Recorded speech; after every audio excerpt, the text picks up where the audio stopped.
성형 한류로 각광받고 있는 국내 성형외과에 대한 불신감이 국내외 안팎에서 심화되고 있습니다. 최근 서울 강남의 대형 성형외과 의사 바꿔치기, 속칭 유령수술 실태가 알려지면서 국내외 환자들로 북적이던 서울 강남의 압구정 성형외과 거리는 한산한마저 느낄 정도입니다. 지난 2014년 서울 강남의 성형외과에서 턱 성형 수술을 받은 중국 여성이 부작용으로 턱이 함몰되는 의료사고를 당했습니다. 이뿐만이 아닙니다. 쌍꺼풀 수술 부작용과 복부 지방 흡입술 부작용에 이어 사망사고까지 잇따르면서 그동안 성형 한류를 기대했던 중국 관광객들의 원정 수요가 눈에 띄게 감소한 것입니다. 의사는 절대적으로 환자들한테 믿음을 얻어야 되거든요. 사실은 환자가 의사한테 어떤 특히 수술 같은 걸 맡겼을 때는 생명을 잠시 맡기는 거거든요.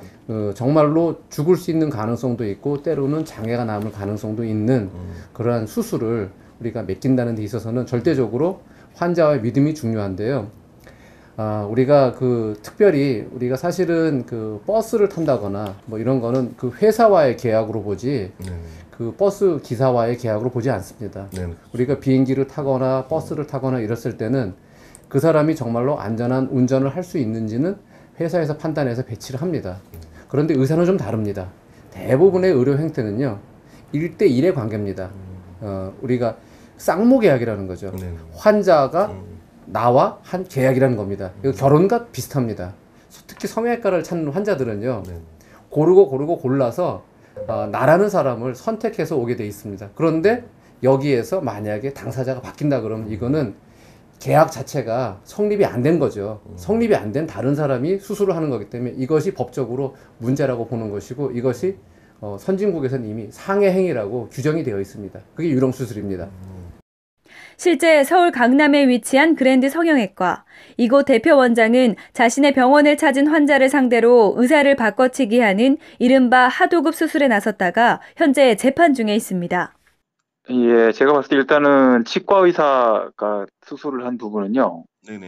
심각한 문제가 될 것 같고 동일성 여부 자체가 일단 매우 문제될 수 있는 부분이라서 이 부분에 대해서 사기가 아니다라고 말하기는 좀 쉽지가 않을 것 같습니다. 예, 왜냐하면 치과 의사 같은 경우에는 정상적인 이 외과 수술을 할 수 있는 침습행위를 할 수 있는 자격이 없는 사람이기 때문에요. 해당되는 내용과 관련해서 치과 의사가 개입을 해서 외과 수술을 한 것하고 이 일반적인 성형외과 전문의가 아니냐 이 문제하고는 또 완전히 또 차원이 또 다른 문제입니다. 예, 그 문제가 있고요. 그다음에 이 사안 관련해서는 검찰에서 기소한 것은 상담한 의사하고 시술하는 의사의 동일성, 그 유지 부분에 대해서 심각하게 고려될 수 있다라고 판단했기 때문에 사기죄로 이제 기소를 한 걸로 판단이 됩니다. 한국을 찾는 관광객들, 그리고 성형을 위해 원정 수술에 나선 중국과 일본인들의 한국 성형외과에 대한 불안감이 갈수록 고조되고 있습니다. 심지어 중국 언론들은 한국의 성형외과 시장을 보고 떠돌이 가짜 의사들 판치는 한국 병원이라는 조롱도 서슴지 않고 있습니다. 그래서일까요? 대한성형외과 의사회가 삐뚤어진 일부 성형외과 의사들의 빗나간 행위에 일침을 가하는 한편 자성의 목소리를 높이고 있습니다. 대한성형외과 의사회는 사상 유례 없는 하도급 유령수술이 그랜드 성형외과라는 곳에서 자행된 것을 알게 됐다면서 유령수술은 살인행위라고 명시하고 나섰습니다. 어떤 환자가 저를 찾아와서 저랑 쌍꺼풀을 하기로 했는데 분명히 두 사람 당사자 간에 약속이 돼 있었거든요. 그런데 제가 수술을 안 하고 다른 의사를 집어넣습니다. 이거는 전문의 비전문의를 떠나고 때로는 저보다 더 훨씬 수술을 잘하는 사람이라고 할지라도 그분은 저라는 사람과 계약을 하고 수술 받으러 온 사람입니다.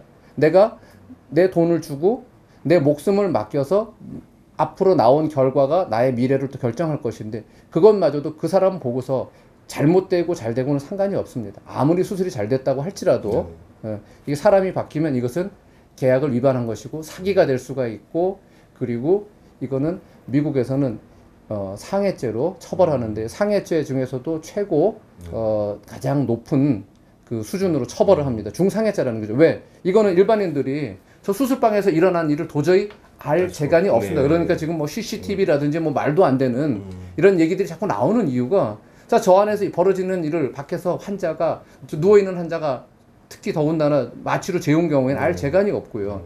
그리고 또 밖에 있는 보호자가 사실은 그 수술하는 의사가 들어갔는지 안 들어갔는지 뭐 대개는 보면 또 막 다른 통로를 만들어서 따로 들어가기 때문에 또 알 재간이 없습니다. 그래서 이런 경우에 환자의 동의를 받지 않고 환자 몸을 칼로 찌른 경우에는 치료의 목적이었다고 할지라도 이거는 강간 이상의 문제입니다.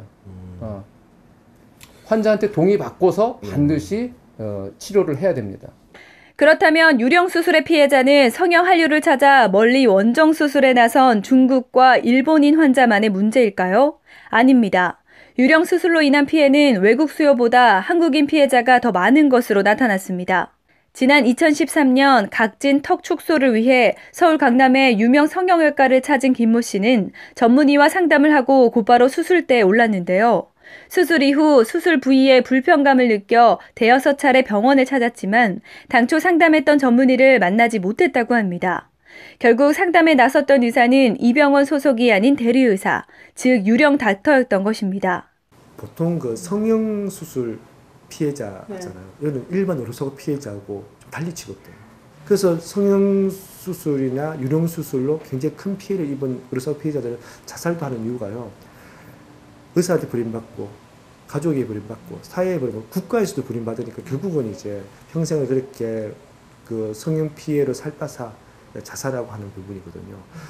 집도의를 바꿔치기 하거나 무자격자가 수술에 참여하는 불법 대리수술을 방지하기 위해서는 유령 수술 관리 감독을 강화하고 무엇보다 수술실 CCTV 설치를 의무화하는 의료법 개정안 통과가 시급하다는 게 대한성형외과 의사회 입장입니다.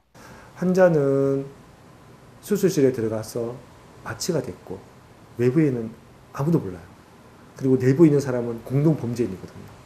그리고 당연히 자기 죄를 할 리가 없잖아요. 그러니까 아무도 모르는 거죠. 그래서 이제 나올 수 있는 대책이라고 하면 이제 국회에서는 그러면 CCTV를 설치해서 적어도 누가 들어가 있는지 알 수 있도록 하자라는 이제 법안이 발의가 되어 있지만 사실 그게 진도가 전혀 안 나가고 있는 상황이거든요.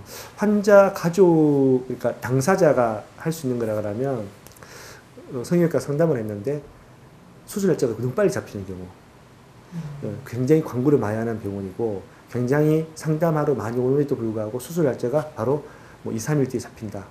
약간 유령수술이지만 의무기록지를 자세하게 우리 기록하게 돼 있거든요. 유령수술은 의무기록지를 기록할 수가 없죠. 왜냐하면 유령의사가 했기 때문에 그걸 남길 수가 없잖아요. 근데 그래서 의무기록지가 굉장히 부실하게 기재되어 있으면 사실 유령수술의 가능성이 좀 높아요. 해마다 한국을 찾는 외국 관광객의 수는 증가하고 있습니다.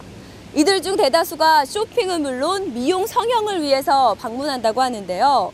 성형 한류로 자리 잡은 한국의 미용 성형 시장. 하지만 일부 몰지각한 의사들의 불법 의료 행위가 그 명성에 먹칠을 하고 있습니다. 안전하고 믿을 수 있는 의료 행위만이 추락한 대한민국의 성형 한류 이미지를 되살릴 수 있습니다. 데일리 포스트 유지은입니다.